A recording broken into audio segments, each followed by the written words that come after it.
पश्चिम प्रांत के अध्यक्ष भाई सोमेन ढाका जी, सभी आम आदमी पार्टी के पदाधिकारी, दिल्ली के हमारे निगम पार्षदगण, विधायकगण और इस गांव के तमाम यहाँ पे सम्मानित बुजुर्गगण बैठे हैं, मैं उनके चरणों में प्रणाम करता हूँ। हमारे त्यागी समाज के अध्यक्ष जी भी यहाँ पे हैं। मनोज भाई करावल नगर से चुनाव लड़ रहे थे, तो जितनी बार इन्होंने सभा के लिए, कार्यक्रम के लिए कहा होगा, मैं इनके लिए उपस्थित रहा। और बदले में ये है कि जितनी बार हमारी पदयात्रा होती है, कहीं से भी पहुंचते जरूर हैं अपने साथियों के साथ। देखिए, ये बहुत सही बात सोमेन भाई ने कही और उस बात को मनोज जी ने भी बढ़ाया कि आखिरकार सब कुछ के बाद ये देश तो अपना है, इस देश का नुकसान नहीं होना चाहिए। और आज जो हालात हैं उसमें हम लोगों को सोचना पड़ेगा कि राजनीतिक दलों के सामने प्राथमिकता क्या है, कौन सा राजनीतिक दल है, किस मुद्दे पे काम कर रहा है। अभी आपने देखा होगा 2 महीने तक चुनाव था, तब तक कोई महंगाई नहीं थी। 2 महीने तक चुनाव था, तब तक हम लोगों ने संसद में बार बार पूछा, बताइए युद्ध की स्थिति है, क्या हालत है। प्रधानमंत्री जी ने कहा तेल की कोई कमी नहीं है। फिर हमने पूछा बताइए क्या स्थिति है, पेट्रोलियम मंत्री ने कहा तेल गैस का भंडार भरा हुआ है। फिर हम लोगों ने पूछा भाई बताइए युद्ध लगातार चलता जा रहा है, अब हालत क्या है। बोले ये विपक्ष वाले हल्ला मचा रहे हैं, देश के अंदर ये पैनिक क्रिएट करना चाहते हैं, गैस के तेल के भंडार पूरी तरीके से भरे हुए हैं। अगर मैं गलत कह रहा हूं तो बताइए, गलत कह रहा हूं तो बताइए। और जैसे ही 4 मई को रिजल्ट आया, पहला काम क्या हुआ, 993 रुपए कॉमर्शियल सिलेंडर का दाम बढ़ा दिया। किसके इस्तेमाल में आता है वो कॉमर्शियल सिलेंडर? वो आता है रेडी वाले के इस्तेमाल में, चाय बनाने वाले के इस्तेमाल में, ढाबा चलाने वाले के इस्तेमाल में, छोटा मोटा रेस्टोरेंट चलाने वाले के इस्तेमाल में। शादी ब्याह होती है तो जो खाना पकाने के लिए कैटरर आते हैं उनके इस्तेमाल में आता है। आपने 993 रुपए अचानक बढ़ा दिया, कुछ नहीं सोचा, कुछ भी नहीं सोचा कि इसका क्या असर व्यापार पे पड़ेगा, छोटे लोगों के व्यापार पे पड़ेगा, कुछ भी आपने नहीं सोचा। उसके बाद 5 किलो का सिलेंडर जो छात्र इस्तेमाल करते हैं, मजदूर इस्तेमाल करते हैं, झुग्गी वाले इस्तेमाल करते हैं, गरीब आदमी इस्तेमाल करते हैं, वो 5 किलो के सिलेंडर का दाम 261 रुपए बढ़ा दिया। कितना बढ़ा दिया? 261 रुपए बढ़ा दिया। उसके बाद प्रधानमंत्री जी आते हैं, भाषण देते हैं, कहते हैं बहुत बड़ा संकट आने वाला है, देखिए अब आप लोग तेल का इस्तेमाल मत कीजिए, खाने के तेल का भी इस्तेमाल मत कीजिए। आप लोग ऐसा कीजिए, सोना खरीदना बंद कर दीजिए। आप लोग ऐसा कीजिए कि खाद का इस्तेमाल भी कम कीजिए। आप लोग वर्क फ्रॉम होम कीजिए। तमाम तरीके के उपदेश उन्होंने, जैसे ही चुनाव का रिजल्ट आ गया, उनकी पार्टी जीत गई, उसके बाद सारे उपदेश वो देने लगे। ये किस प्रकार का आपका दोहरा चरित्र है? अगर देश में संकट था तो ये अंकुश आपको पहले लगाना चाहिए था, पहले सलाह देते, पहले उपदेश, तब तो आपने कहा पूरा भंडार भरा हुआ है। और जैसे ही चुनाव खत्म हुआ, आपने 3 रुपए डीजल का, 3 रुपए पेट्रोल का बढ़ा दिया। अभी पता चला दिल्ली में 1 रुपए और बढ़ गया आज। अभी और कितना दाम बढ़ाएंगे वो आप देखते जाइए आगे क्या क्या होगा। लेकिन सबसे मजेदार बात यह है कि इस देश का गोदी मीडिया वो टीवी चैनल पे बहस करता है तो कहता है कि बताइए भाई प्रधानमंत्री जी क्या गलत कर रहे हैं। प्रधानमंत्री जी यही तो कह रहे हैं कि डॉलर में तेल खरीदना पड़ता है, इसलिए तेल का इस्तेमाल आप कम कीजिए। तो ये बात सुनने में सबको ठीक लगती है कि बात तो ठीक कह रहे हैं, डॉलर में तेल खरीदना पड़ता है, डॉलर में सोना खरीदना पड़ता है। तो डॉलर में खरीदना पड़ता है मतलब हिंदुस्तान में डॉलर चलता है क्या? हिंदुस्तान में क्या चलता है? हिंदुस्तान में रुपया चलता है। असल बात नहीं बताते आपके सामने। दरअसल रुपया कमजोर हो गया है, इसलिए देश की अर्थव्यवस्था संकट में है। यह बात हम लोगों को समझनी पड़ेगी, यह बात हमको बोलनी पड़ेगी। यह झूठ का प्रचार नहीं चलना चाहिए। अगर आज डॉलर की कीमत 60 रुपए होती तो क्या हिंदुस्तान को तेल खरीदने के लिए ज्यादा पैसा देना पड़ता? 70 रुपए होती तो ज्यादा पैसा देना पड़ता क्या?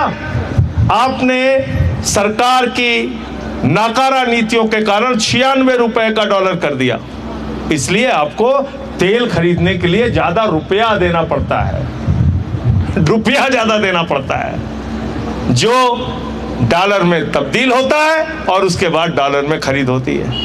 तो अपने नाकारेपन को कितने चालाकी से छिपाते हैं ये लोग। कहते हैं साहब डॉलर ज्यादा, अरे भाई डॉलर आपने रुपए की ताकत कमजोर कर दी, डॉलर को मजबूत कर दिया, तो इसलिए ये संकट है। दूसरी बात, आज समस्या क्या है? जब हम कहते हैं भारत माता की जय, तो हिंदुस्तान का 144 करोड़ जो देशवासी है, भारत माता का जो सिपाही है, वो कहता है भारत माता की जय मतलब भारत का स्वाभिमान सबसे ऊपर है, भारत का सम्मान सबसे ऊपर है। और आपने क्या किया?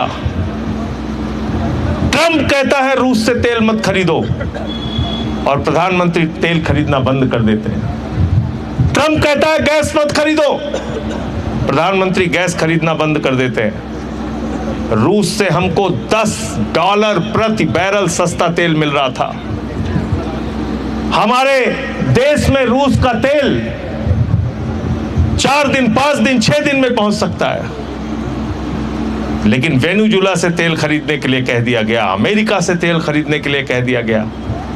क्या हम पराधीन हैं? क्या हमने अपनी स्वाधीनता खत्म कर दी है? तो इसलिए जब मैं ये कहता हूं कि इस देश में महंगाई आई नहीं है, लाई गई है, और इसके लिए प्रधानमंत्री सीधे तौर पे जिम्मेदार हैं। सस्ता तेल आज रूस से खरीदो और हिंदुस्तान की जनता को सस्ता तेल दो, सस्ती गैस खरीदो, सस्ता गैस दो।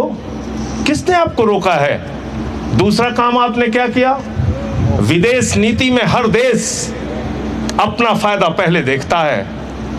भारत के प्रधानमंत्री ईरान के दौरे पे गए थे, वहां पर उन्होंने कहा था ईरान से हमारी मित्रता सदियों से पुरानी है, इतिहास से भी पुरानी है।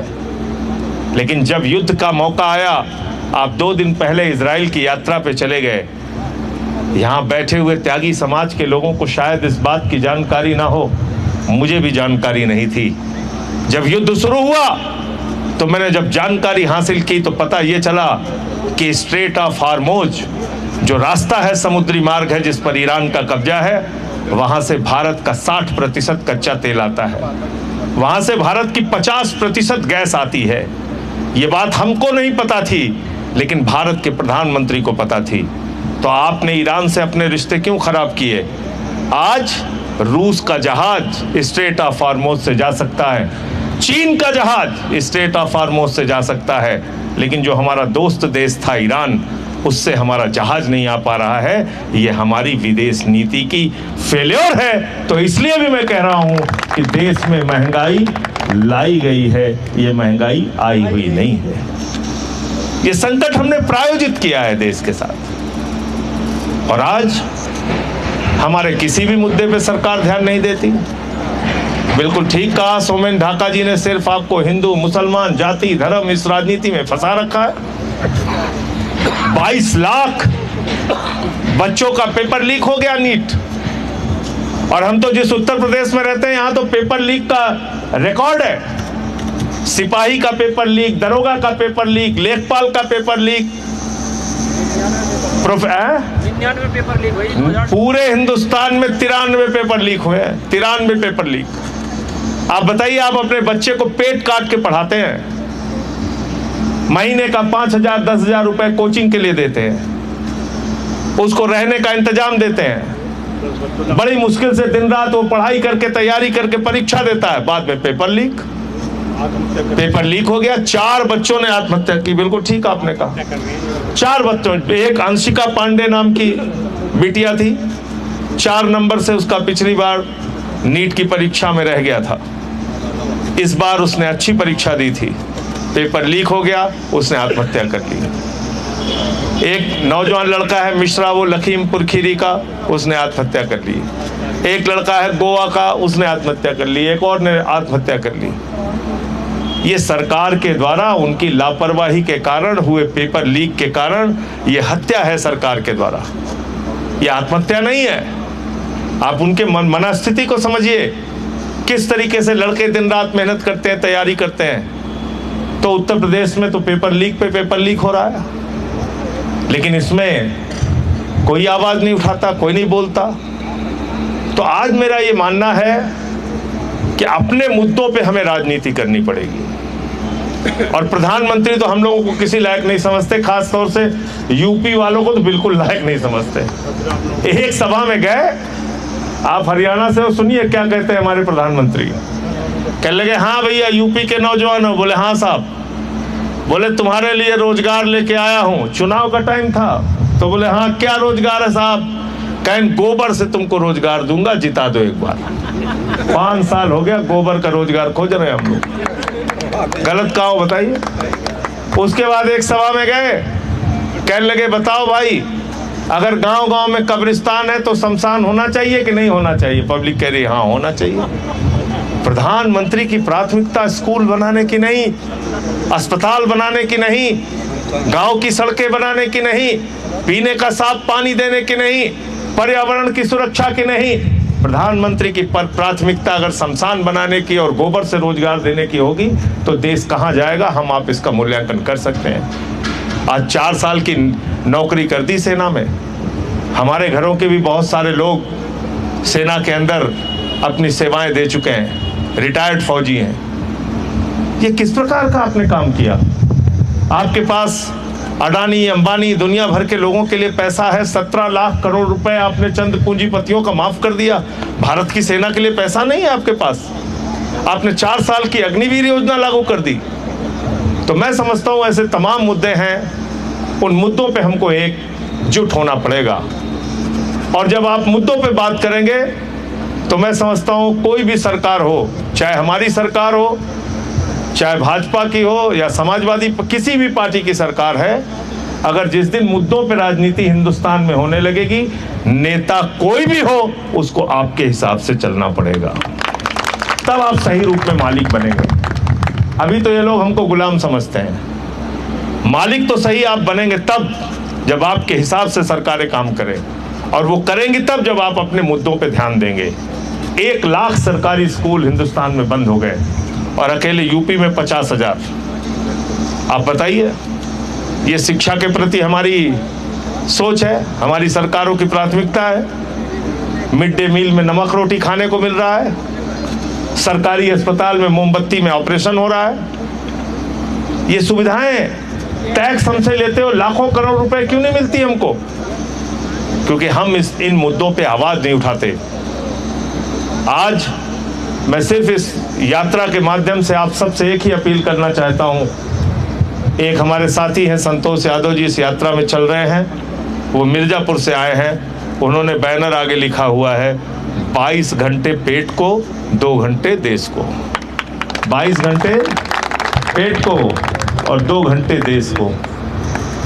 तो जो कुछ भी आप किस दल में हैं वो महत्वपूर्ण नहीं है, लेकिन देश के लिए सोचना आप सबकी जिम्मेदारी है। और कोई भी गलत बात बोल रहा है, कह रहा है, तो उस पर सवाल उठाना शुरू कीजिए, तभी लोकतंत्र जीवित रहेगा, तभी सही मायने में संविधान जीवित रहेगा। हमारे साथ इस यात्रा में दीपचंद जी चल रहे हैं, दोनों आंखों की रोशनी नहीं है इनके पास, और इस यात्रा में तपती धूप में चल रहे हैं। इनके एक साथी हैं, उनके सहारे से ये चलते हैं, अमरोहा के रहने वाले हैं। मैंने जब इनको देखा यात्रा में चलते हुए, मैं हैरान हो गया, क्या जज्बा है इनके मन में, समाज के लिए कितनी पीड़ा है। इनकी आंखों की रोशनी भले नहीं है, लेकिन इनका दिल इस देश के दर्द को समझता है। ये हिंदुस्तान है, इस बात को हमें समझना है। ऐसे लोगों की बदौलत ये देश चल रहा है। आप सबका बहुत बहुत आभार, बहुत बहुत धन्यवाद कि आपने इतने अच्छे ढंग से हम लोगों का स्वागत किया और आपके गांव में हम लोग आए हैं। मैं चाहता हूं कि ये जो हमारा कारवां है 20 तारीख को गाजियाबाद में इसका समापन होगा, तो आप वो जगह सबको बता दीजिएगा। जो लोग भी आ पाएंगे मैं उन सबका बड़ा आभारी रहूँगा, या उस सभा में भी आप लोग आएँ, मैं ऐसी आपसे विनती करता हूँ।